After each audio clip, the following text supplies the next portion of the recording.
এটা হচ্ছে কি মার্কেটের চিরন্তন সত্য। The way you put your trade, the market always goes against you. Okay, so আপনার বুকের কাঁপাকাঁপি শুরু হয়ে গেল, আপনার টাকা পয়সা সব চলে গেল। আপনি চিন্তা করলেন যে ও আমার থেকে নিছে, আমাকে ওর থেকে নিতে হবে। You start over leveraging. আপনি আরও টাকা লাগাইলেন ওই অবস্থায়, মাথা ঠান্ডা হওয়ার আগেই অবস্থায় লাগালেন।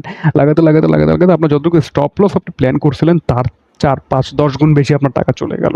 ওকে, আপনার ডিপোজিট করা ছিল 20,000 টাকা, আপনার ডিপোজিট করা ছিল 2 লাখ টাকা, আপনি একদিনেই খোয়াই দিলেন 50,000 টাকা, একদিনেই খোয়াই দিলেন 15,000 টাকা। আপনি কী ট্রেড করবেন? সো আপনি যেরকম একটা ডাক্তার হয়ে একটা রোগীর সাথে পাগলামি করতে পারবেন না, একটা রোগীকে আপনি অবহেলা করে তার প্রেসক্রিপশন লিখতে পারবেন না, উল্টাপাল্টা কিছু করতে পারবেন না, আপনি যেমন মাথা গরম অবস্থায় একটা রোগীকে দেখে তাকে ভালো ট্রিটমেন্ট করতে পারবেন না।